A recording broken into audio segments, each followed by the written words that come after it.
नमस्कार विद्यार्थी मित्रांनो, मी प्रियंका ग्लोबल ऑनलाईन मराठीमध्ये आपल्या सगळ्यांचं मनापासून स्वागत करते.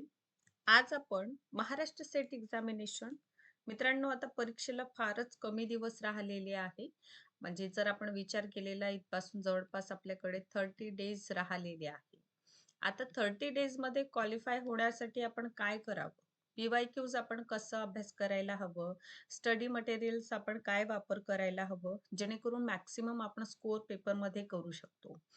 आता कसं असतं, जसजसं एक्झामिनेशनला दिवस खूप कमी राहिलेले असतात, त्या पद्धतीने विद्यार्थ्यांचं जे गोंधळ निर्माण होतं, तर असं आपल्यासोबत होऊ नये यासाठी आजचा पर्टिक्युलर आपलं सेशन हा खूप महत्त्वाचं ठरेल. संपूर्ण गाईडन्स या व्हिडिओ लेक्चरच्या माध्यमातून करण्यात येणार आहे मित्रांनो, जेणेकरून एक समोरचं जे दिशा आहे तुमच्या एक्झामिनेशनच्या प्रिपरेशनला, ते आपल्याला मिळेल.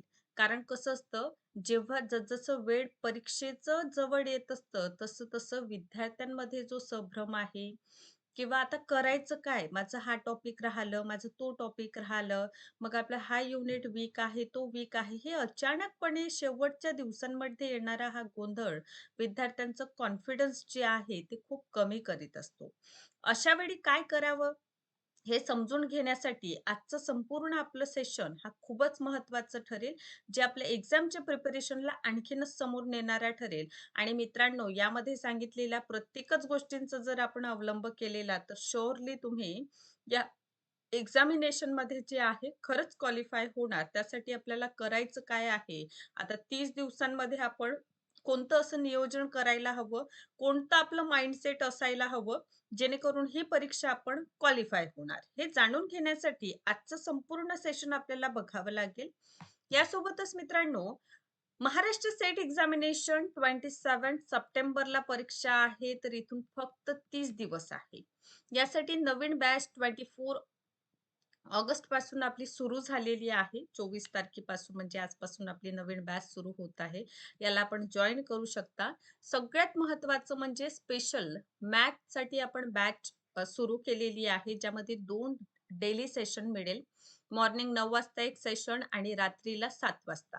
यासोबत 6 युनिट कव्हर करण्यासाठी रात्री 8 वाजता सेशन अवेलेबल आहे. सगळे सेशन लाईव्ह होणार आहे.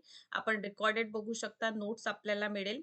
मॉक टेस्ट आपल्या प्रॅक्टिससाठी पी-वाय-क्यूज असेल आणि 1 वर्षाची व्हॅलिडिटी सोबत ₹2600 मध्ये मात्र हा कोर्स अवेलेबल आहे.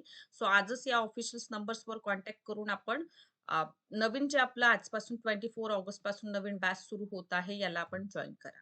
यासोबत पेपर 2 मध्ये बघा, commerce management, computer science, political science, life science, history, economics, Marathi, chemistry, English education, library science आणि लॉचं सब्जेक्ट अवेलेबल आहे. फीज मात्र 4,000 आहे मित्रांनो. बघा, हे ऑफिशियल नंबर्स आहे. आजपासून म्हणजे 24 ऑगस्टपासून आपली नवीन बॅच देखील सुरू होत आहे. तर आतापर्यंत जर अभ्यास केलेला नाही, तर आजच तुम्ही या नंबरवर कॉन्टॅक्ट करा आणि पटकन या कोर्सला जॉइन करून घ्या. जेणेकरून हे एक्झामिनेशन आपण योग्यरित्या क्वालिफाय करू शकू. आता मित्रांनो, राहिले किती दिवस? 30 दिवस. आता सणासुदीचे दिवस सुरू झालेले आहेत. ठीक आहे. त्यामुळे आणखीनच आपलं गोंधळ निर्माण होतो. ठीक. तर आता काय करा, 30च दिवस आहे. जवळपास विद्यार्थ्यांचं फॉर्म फिल करून झालेलं आहे. सगळ्या गोष्टी विद्यार्थ्यांचं जे आहे ना, ओके आहे म्हणा, कारण फॉर्म फिलिंग झालेलं आहे, फॉर्म करेक्शन विंडोज वगैरे ओपन झालेले आहे. सगळ्या गोष्टी तुम्ही केलेल्या आहे. बरोबर? आता सिलेबस पूर्ण समजून घ्यायचं. पेपर 1चं देखील. ठीक. आता प्रत्येकच टॉपिकनुसार तुम्ही जाणार का? म्हणजे पर्टिक्युलर असं समजा, पेपर 1 मध्ये 10 युनिट आहे. कंप्लीट किती युनिट आहे? 10. तर प्रत्येकच युनिट करायला आता तुम्हाला जमेल का? फक्त 30 दिवस राहिलेले आहे. नाही, असं होत नाही. अशा वेळी काय करायचं? पी-वाय-क्यू टॉपिक अभ्यास करा. काय करायचं आहे तुम्हाला? खूप महत्त्वाचं आहे. आणि 30 दिवसांमध्ये या गोष्टी जर मित्रांनो अप्लाय केलेलं, तर शुअरली तुम्ही ही परीक्षा, येणारी Maharashtra state examination sure shot qualify झाल्याशिवाय राहणार नाही. त्यामुळे सर्वप्रथम लक्षात घ्या, पी-वाय-क्यूज टॉपिक. आता हे पी-वाय-क्यूज टॉपिक काय करायचं आहे? आपल्याला अभ्यास करायचा आहे. कारण दरवर्षी आपण बघतो भरपूर असे टॉपिक आहे एक्झामिनेशनचं, जे आपण वारंवार रिपीट होताना बघत आहोत. त्यामुळे पी-वाय-क्यू टॉपिक्सवर फोकस करा. दररोज क्वेशन पेपर सोडवा. काय करायचं आहे? क्वेशन पेपर आपल्याला सॉल्व्ह करणं खूप गरजेचं आहे. क्वेश्चन पेपर, पेपर 1, पेपर 2 दोन्हीच सॉल्व्ह करा. त्याने काय होईल आपल्याला पॅटर्न समजेल, की पर्टिक्युलर प्रश्न कशा विचारलं जातं, प्रश्न विचारण्याची शैली काय आहे, प्रश्न कशा पद्धतीने विचारलं जात आहे, डिफिकल्टीज लेव्हल काय आहे, कुठले असे महत्त्वाचे टॉपिक आहे जे वारंवार फोकस केलं जात आहे. ठीक आहे, तर अशा बऱ्याचशा प्रश्नांचं उत्तर आपल्याला कुठं मिळतं, तर प्रिव्हियस इयर्स क्वेश्चन. आणि तुम्हाला खरंच सांगते दररोज एक पेपर सॉल्व्ह करा. नाही एक पेपर सॉल्व्ह होत तर ॲटलीस्ट त्याचे तर हाल्फ तरी तुम्ही करणार. जसं 50 प्रश्न येतात पेपर 1 मध्ये. ठीक आहे. एक दिवसामध्ये ठीक आहे 50 प्रश्न जरी सोडून होत नाही आहे तुमच्याशी, तर तुम्ही असं करा 25 क्वेश्चन आज सोडवा. ठीक आहे. 25 क्वेश्चन तुम्ही उद्याला सोडवा. ठीक आहे. अशा प्रकारे 50 हे प्रश्न होणार. आता हे सोडवून जे चुकलेले आहे, त्यावर मेजर लक्ष द्या. का बरं लक्ष द्यायला सांगित आहे मी? कारण होतंय काय, बऱ्याचदा जे प्रश्न चुकून जातात, त्याकडे आपण लक्ष देत नाही आणि समोर वळून जात असतो. ठीक? तर हे तुम्हाला चूक करायचं नाही आहे. जे काही चुकत आहे, मग ते डी-आयचा प्रश्न असू द्या किंबहुना 6 युनिटवर आधारित जो काही घटक थेरॉटिकल विचारलं जातं, तिथे कुठे चुकत आहात मित्रांनो, तर आपल्या चुका ॲनलाईज करणं हे खूप महत्वाचं आहे. त्यामुळे याला तुम्ही स्किप करणार नाही. खूप जास्त हायली इम्पोर्टंट टॉपिक्स अभ्यास करा. त्यासाठी उद्यापासून तुम्हाला मी टॉपिक्स देणार आहे. हे टॉपिक्स जर तुम्ही अभ्यास केलं मित्रांनो, शुअरली 100% सांगित आहे, तुम्हाला या 30 दिवसांमध्ये जेही काही अभ्यास करणार, शुअरली परीक्षेमध्ये तुम्हाला दिसून येईल. एकदम असे टॉपिक पेपर 1 चे मेजर मी तुम्हाला उद्यापासून प्रोव्हाईड करेल, जेणेकरून तुम्ही तेच टॉपिक करून 30 दिवसामधून या परीक्षेची तयारी करू शकता. ठीक आहे? बरं, हे तर मी करून देईल, पण या व्यतिरिक्त तुम्हाला काय करायचं आहे? त्या टॉपिकचं रिव्हिजन करायचं आहे. आता बघा, नवीन टॉपिक अभ्यासाचा वेळ हा राहिलेला नाही.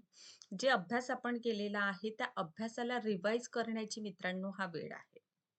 कशाचा वेळ आहे हा? रिव्हिजनचा हा वेळ आहे, पी-वाय-क्यू सॉल्व्ह करण्याचा हा वेळ आहे आणि सातत्य आपण आपल्या कामामध्ये, आपल्या अभ्यासामध्ये ठेवायला हवं. कारण आता आपण इथून बघतो, की सणांना सुद्धा उत्सव आपले सुरू होत आहे.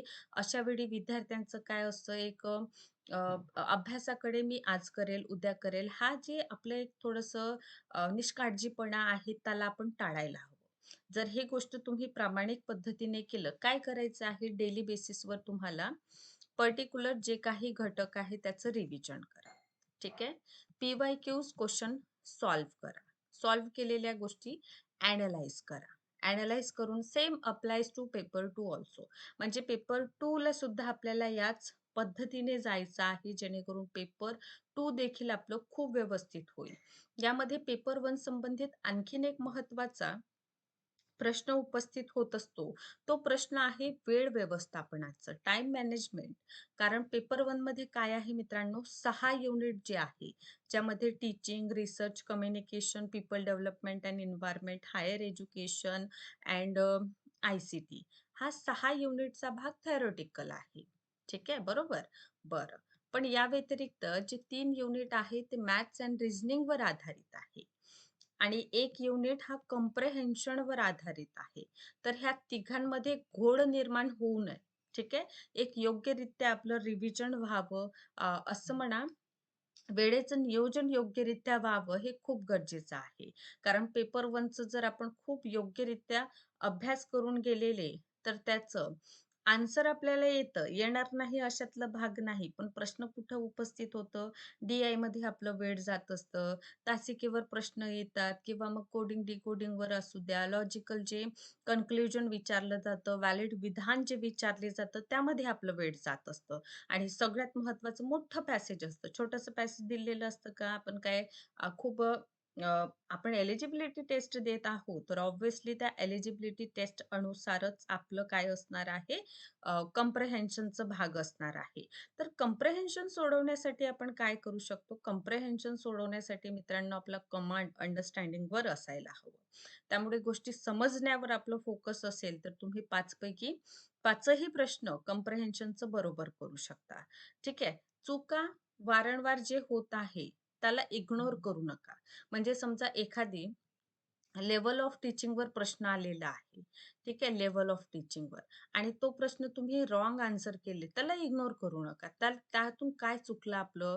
तीनही जे एम-एल-टी आहे, यू-एल-टी आहे किंवा आर-एल-टी म्हणजे लेव्हल ऑफ टीचिंगमध्ये मेमरी लेव्हल, अंडरस्टँडिंग लेव्हल आणि रिफ्लेक्टिव्ह लेव्हल या तिन्हीमध्ये आपण कुठे चुकत आहोत, कुठला लेव्हल कशावर जास्त फोकस करीत आहे, हे आपण ॲनलाईज करा. कारण कसं असतं, चुका करून तर देतो आपण, पण त्याला ॲनलाईज करून ठीक आहे. त्यामध्ये सुधारणा करणं हे खूप गरजेचं आहे.